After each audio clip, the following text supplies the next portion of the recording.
தனி தீர்மானத்தை முதல்வர் அவர்கள் கொண்டு வந்திருந்தார்கள். அதாவது இந்த டீலிமிட்டேஷனை பற்றி ஒரு தனி தீர்மானம் கொண்டு வந்தார்கள். நாங்கள் எங்களுடைய பாரதிய ஜனதா கட்சியின் சார்பாக அம்மாதிரி ஒரு தீர்மானம் இப்பொழுது அவசியம் இல்லை என்று கருதினோம். அது தேவையற்றது. இந்நேரத்தில் இவ்வளவு அவசரமாக ஒரு தீர்மானத்தை கொண்டு வர வேண்டிய அவசியம் இல்லை என்று நினைத்தோம். ஏனென்றால் வளர்கின்ற வளர்ச்சியிலே சாதாரணமாக ஒரு கிராமத்தில் இருக்கிற ஊராட்சி ஒன்றியத்தையும் கூட பேரூராட்சி ஆகின்றோம், பேரூராட்சியை மாநகராட்சி ஆகின்றோம். இந்த மாதிரி வளர்ச்சி அது மாற்றம்தான் நிரந்தரம். Changes R only permanent. அப்போது மக்கள் தொகை அதிகமாக இருக்கும் பொழுது அந்தந்த தொகுதியிலே நிறைய தொகுதியாகி அங்கு பிரதிநிதிகள் இருந்தால்தான் அந்த மக்களுடைய அவங்களுக்கெல்லாம் உதவிகரமாக இருக்க முடியும். அந்த வகையில் இப்பொழுது என்னை சார்ந்த நீலகிரி மாவட்டத்தை எடுத்து கொண்டாலும் கூட ஒரு நீலகிரி பாராளுமன்ற தொகுதியை சார்ந்தவர் நீலகிரி மாவட்டம், கோவை மாவட்டம், திருப்பூர் மாவட்டம், ஈரோடு மாவட்டம் 4 மாவட்டத்தை சுற்றி அந்த நீலகிரி தொகுதி இருக்கின்றது. பெரிய தொகுதி. அந்த அளவிலே ஒரு பிரதிநிதி அவ்வளவு சேவைகள் செய்வதற்கெல்லாம் வாய்ப்பில்லை. அந்த 71 இருந்த மக்கள் தொகையும் இன்றும் பார்க்கும் பொழுது அதிக மக்கள் தொகை வந்திருக்கின்றது. ஆகவே அது மாதிரி அந்த இன்னைக்கு 534 850 சுமார் அந்த அளவில் உயர்த்தணுன்ற ஒரு பரிசீலனை இருக்கிறதாக மத்திய அரசை பற்றி சொல்லுறாங்க. அந்த மாதிரி உயர்த்தணும் இப்போ. ஏன்னா அந்த அளவுக்கு மக்கள் தொகை அதிகமாக இருக்கின்றது. இது அந்த மாதிரி எல்லாமே வளர்ச்சி. அதெல்லாம் வளர்ச்சி. அதிக பிரதிநிதிகள் வேணும்.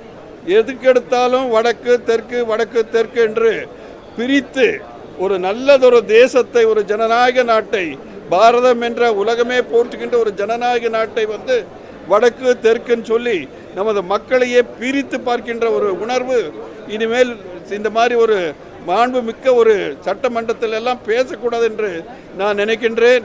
அதுவே அதிகமாக வற்புறுத்தி வடநாடு வாழ்கிறது, தெற்கிலே இருக்கிறவர்களுக்கு முக்கியத்துவம் கொடுக்காமல் போய்விடுவார்கள் என்பது எல்லாம் சொல்லுகிறார்கள். ஆனால் அது உண்மை அல்ல. பாரத பிரதமரும் இன்றைய பாரதிய ஜனதா கட்சியும் அத்தனை மக்களையும், தமிழர்கள் உள்பட தமிழர்களையும் கூட அதிகமாக நேசிக்கின்ற ஒரு அரசு நமக்கு பெற்றிருக்கின்றோம். ஆகவே அந்த அச்சமும் அந்த பயமும் நமக்கு தேவையில்லை. அதனால் இந்த திட்டத்தை இவர்கள் கொண்டு வந்த தனி தீர்மானத்தை நாங்களும் மற்றும் இன்னொரு பாட்டாளி மக்கள் கட்சி அதை அவங்க சொல்லுவாங்க, அவங்களும் இதை எதிர்த்து நாங்கள் வாக்களித்தோம். சார், டீலிமிட்டேஷன் ரெசல்யூஷனில் பேசும்போது அமைச்சர் ஆதவ் அர்ஜுனா அதாவது தெற்கிலிருந்து ஒரு பிரைம் மினிஸ்டர் வரணும் அப்படிங்கிறத அவர் மென்ஷன் பண்ணியிருக்காரு. அதை பிஜேபி எப்படி பார்க்குறது? முன்னால் நிறைய வரலாறுகள் இருக்கு. முன்னால் வரலாறுகள் எல்லாம் தெற்கிலிருந்து ஒரு காலத்தில் மூப்பனார் அவர்கள் பிரதமராக ஆகியிருக்க முடியும். அந்த காலத்திலும் கூட தமிழகத்தில் இருந்து. ஆனால் அந்த காலகட்டத்தில் தேவேகவுடா தெற்கிலிருந்து ஆயிருக்காரு. அதெல்லாம் அவங்களுக்கு தெரியல. ஏன் தெற்கிலிருந்து பிரதமர் ஆக முடியாது? தெற்கிலிருந்து கர்நாடகா வச்ச அந்த தேவேகவுடா அவர்கள் பிரதமராக ஆயிருக்கிறாரு. ஆனால் அந்த காலகட்டத்தில் மூப்பனாருக்கு அந்த வாய்ப்பு கிடைத்தது.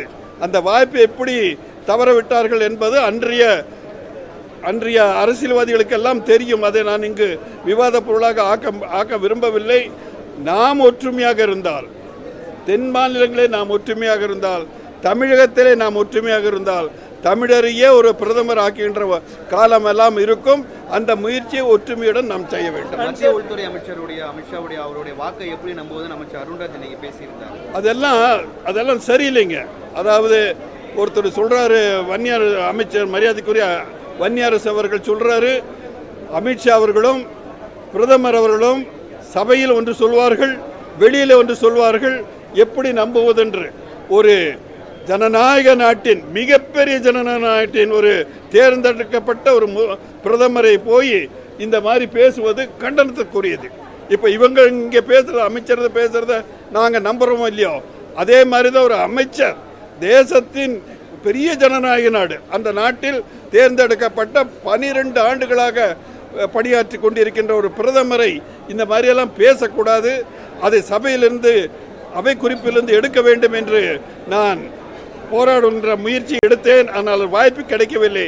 ஆகவே உங்கள் மூலம் அந்த செய்தியை நான் சொல்லிக்கொள்ள ஆசைப்படுகிறேன். முதலமைச்சர் டீலிமிட்டேஷன் பத்தி பேசும்போது இந்த உமன் ரிசர்வேஷன் பில்லையும் டீலிமிட்டேஷன் லிங்க் பண்ணக்கூடாது சென்ட்ரல் கவர்மெண்ட் அப்படிங்கிற இல்லை, உமன் ரிசர்வேஷன் வந்து உமன் பெண்களுக்கு எம்பவர்மெண்ட் ஆஃப் லேடிஸ், பெண்களுக்கு உமன் எம்பவர்மெண்ட் வந்து பாரதிய ஜனதா கட்சி மாதிரி எந்த கட்சியும் செய்யல.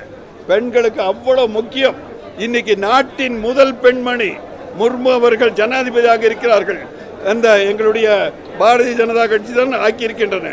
ஆகவே பெண்களுக்கு முன்னுரிமை கொடுக்கின்ற ஒரு கட்சி இன்று இந்தியாவிலே இருக்கிறது என்றால் பாரதிய ஜனதா கட்சி தான்.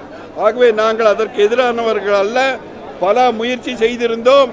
இன்று யாரோ சொல்லுகிறார்கள், இங்கு சொல்லுபவர்கள் எல்லாம் எத்தனை பேர் எதிர்த்து கடந்த ஒரு அதை அமுல்படுத்தும் பொழுது அமுல்படுத்த முடியாமல் ஒரு முயற்சியை எல்லாம் தோற்கடிக்க வைத்தார்கள் என்பது உங்களுக்கு எல்லாம் தெரியும். Okay sir, thank you very much. Okay, நன்றி.